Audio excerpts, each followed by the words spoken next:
নমস্কার বন্ধুরা, আপনাদের সকলকে স্বাগত জানাই আমাদের আজকের বিশেষ পর্বে। তো আজ আমরা আলোচনা করব শাস্ত্র অনুযায়ী রামনবমী পালন করলে কি ফল লাভ হয় এবং কেন এটি পালন করা উচিত। তো বন্ধুরা, শাস্ত্রে বলা হয়েছে যে রামনবমী পালন করলে অপার পুণ্য লাভ হয় এবং আমাদের জীবন শুদ্ধ ও কল্যাণময় হয়ে ওঠে। কিভাবে, আসুন তা জেনে নিই। শাস্ত্র অনুযায়ী রামনবমীর মাহাত্ম্য। বন্ধুরা, রামনবমী হলো সেই পবিত্র দিন যেদিন ভগবান বিষ্ণুর সপ্তম অবতার শ্রী রামচন্দ্র জন্মগ্রহণ করেছিলেন। স্কন্দ পুরাণ, পদ্ম পুরাণ, বাল্মীকি রামায়ণ, বিষ্ণু ধর্মোত্তর পুরাণ এবং অন্যান্য ধর্মগ্রন্থে বলা হয়েছে যে এই দিনে শ্রীরামের স্মরণ, উপবাস, পূজা করলে জন্ম জন্মান্তরের পাপ নাশ হয়। বিভিন্ন শাস্ত্রে বলা হয়েছে যে রামনবমী পালন করলে আমাদের জীবনে বিভিন্ন সুফল আসে। আসুন দেখে নিই সেগুলি। স্কন্দ পুরাণ। এই পুরাণে বলা হয়েছে যে ব্যক্তি রামনবমীর দিনে উপবাস সহ শ্রীরামের নাম জপ পূজা করে সে তার সকল পাপ মুক্ত হয়ে মোক্ষ লাভের পথে অগ্রসর হয়। পদ্ম পুরাণ। এখানে বলা হয়েছে যে ব্যক্তি রামনবমীর দিনে রামচরিত মানস বা রামায়ণের পাঠ করে তার পরিবারে সুখ, শান্তি ও সমৃদ্ধি বৃদ্ধি পায়। বাল্মীকি রামায়ণ। রামায়ণে বলা হয়েছে রাম ভক্তি ও সত্যের পথে চলার মধ্য দিয়ে মানুষ শুদ্ধ হয় এবং তার জীবন সাফল্যময় হয়ে ওঠে। তাই রামনবমী পালন করা মানে নৈতিকতার পথে চলা। ব্রহ্মাণ্ড পুরাণ।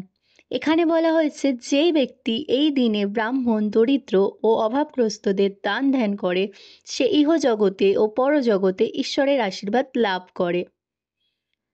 বিষ্ণু ধর্মোত্তর পুরাণ। এই পুরাণ অনুযায়ী যারা রামনবমীর দিন রাম নাম জপ ও রাম মন্দিরে গিয়ে পূজা করে তারা দীর্ঘায়ু লাভ করে এবং শত্রুর কবল থেকে রক্ষা পায়। গরুড় পুরাণ। এখানে বলা হয়েছে রামনবমীর দিনে গঙ্গা স্নান, উপবাস ও সংকীর্তন করলে মানুষের পাপ নাশ হয় এবং তিনি স্বর্গলোকে স্থান লাভ করেন। তাহলে বন্ধুরা, এবার জেনে নিই রামনবমী পালনের সঠিক উপায়। তাহলে কিভাবে রামনবমী পালন করলে সর্বোচ্চ ফল পাওয়া যায়, আসুন দেখে নিন। রাম নাম সংকীর্তন। এই দিনে রাম নাম সংকীর্তন বা হরে কৃষ্ণ মহামন্ত্র জপ করলে বিশেষ আশীর্বাদ লাভ হয়। রামচরিত মানস বা রামায়ণের পাঠ করুন। এটি জীবনের শান্তি ও ইতিবাচক শক্তি আনতে সাহায্য করে। উপবাস ও সৎ কার্য করুন। এই দিনে উপবাস করলে শরীর ও মন শুদ্ধ হয় এবং আত্মশক্তি বৃদ্ধি পায়। দরিদ্র ও ব্রাহ্মণদের দান করুন। দান ধ্যান করলে পুণ্য অর্জন হয় এবং ঈশ্বরের কৃপা লাভ করা যায়। রামলীলা ও শোভাযাত্রায় অংশগ্রহণ করুন। এতে রামের চরিত্র ও শিক্ষার প্রতি ভক্তি বৃদ্ধি পায়।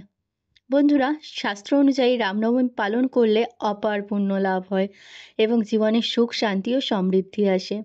তাই আসুন আমরা সবাই এই পবিত্র দিনে শ্রীরামের আদর্শ অনুসরণ করি। আপনাদের এলাকায় কিভাবে রামনবমী উদযাপিত হয় কমেন্টে লিখে জানাবেন কিন্তু। আর যদি ভিডিওটি ভালো লেগে থাকে তাহলে লাইক, শেয়ার এবং সাবস্ক্রাইব করতে ভুলবেন না। জয় শ্রীরাম। আজকের মতো এই পর্যন্তই। দেখা হচ্ছে পরবর্তী পর্বে।